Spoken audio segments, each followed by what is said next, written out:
नमस्कार, सूजत समाचार की खास रिपोर्ट में आप सभी का स्वागत है। मैं हूं आपके साथ निशा शर्मा। सूजत समाचार की इस खास रिपोर्ट पर एक नजर डालते हैं। राजस्थान की ग्रामीण अर्थव्यवस्था में पशुपालन एक मजबूत आधार स्तंभ रहा है। परंपरागत रूप से किसान खेती के साथ साथ पशुधन पर भी निर्भर रहा है और विशेष रूप से गौपालन से उसकी आय में निरंतरता बनी रहती है। वर्तमान में भजनलाल सरकार द्वारा पशुपालकों के आर्थिक सशक्तिकरण के लिए जो योजनाएं चलाई जा रही हैं, वे वास्तव में एक व्यवहारिक और दूरदर्शी सोच का परिणाम है। सरकार द्वारा सहकारी और सरकारी दोनों स्तरों पर जो योजनाएं लागू की गई हैं, उनका लाभ आज जमीनी स्तर पर किसान और पशुपालक वर्ग को मिल रहा है। इसका प्रमुख उद्देश्य केवल पशुपालन को बढ़ावा देना नहीं, बल्कि गांवों की आत्मनिर्भरता और पशुधन आधारित रोजगार को मजबूती देना है। राजस्थान में पशुपालकों की आर्थिक स्थिति को सुदृढ़ बनाने और गौपालन को बढ़ावा देने के लिए भजनलाल सरकार द्वारा कई महत्वपूर्ण पहलें शुरू की जा रही है। इन्हीं प्रयासों के अंतर्गत सरकार ने गौपाल क्रेडिट कोऑपरेटिव योजना और गौपालन योजना जैसी सहकारी योजनाएं शुरू की हैं, जो अब ग्रामीण अर्थव्यवस्था को गति देने का कार्य कर रही है। इन योजनाओं का उद्देश्य पशुपालकों को केवल आर्थिक सहायता प्रदान करना ही नहीं, बल्कि उन्हें खेती के साथ साथ डेयरी व्यवसाय में भी सशक्त बनाना है।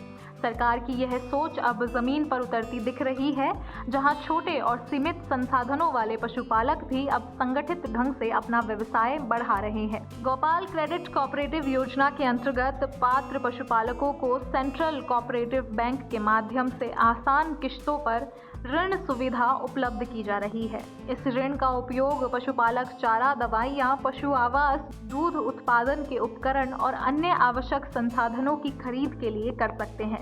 यह योजना विशेष रूप से उन पशुपालकों के लिए फायदेमंद साबित हो रही है जो सीमित संसाधनों के साथ पशुधन पर निर्भर हैं।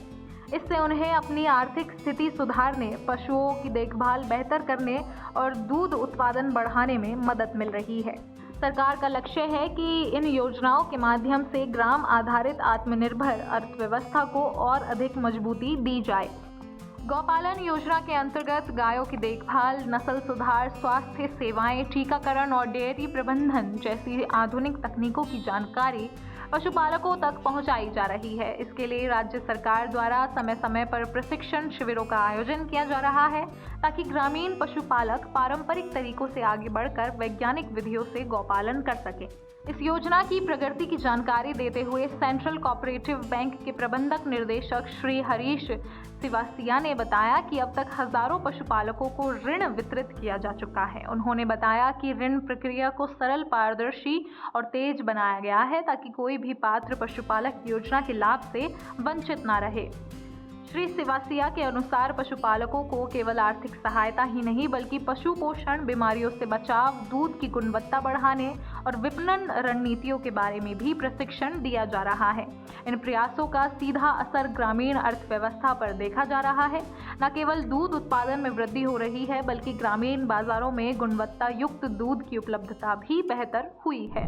बजट के अंदर सहकारी गौपाल क्रेडिट कार्ड योजना का आरंभ किया गया, जिसमें काश्तकारों को 1 लाख तक का ऋण बिना ब्याज के दिया जाता है। ब्याज की संपूर्ण राशि राज्य सरकार द्वारा वहन की जाती है।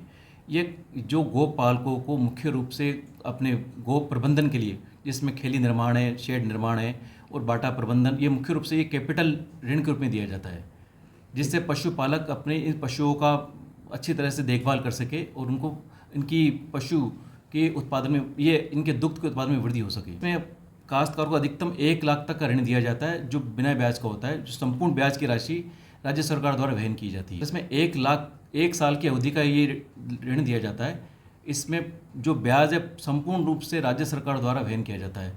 काश्तकार को केवल मूल राशि जमा की जानी होती है।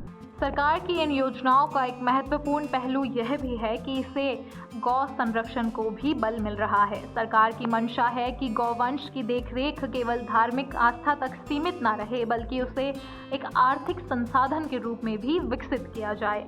गांवों में ऐसे कई उदाहरण देखने को मिल रहे हैं, जहां पशुपालकों ने इन योजनाओं का लाभ उठाकर अपने व्यवसाय को मजबूत किया है। पहले जो परिवार सीमित दूध उत्पादन पर निर्भर थे, वे अब बड़े स्तर पर दूध, घी, पनीर और अन्य डेयरी उत्पादन तैयार कर स्थानीय बाजार में बेच रहे हैं।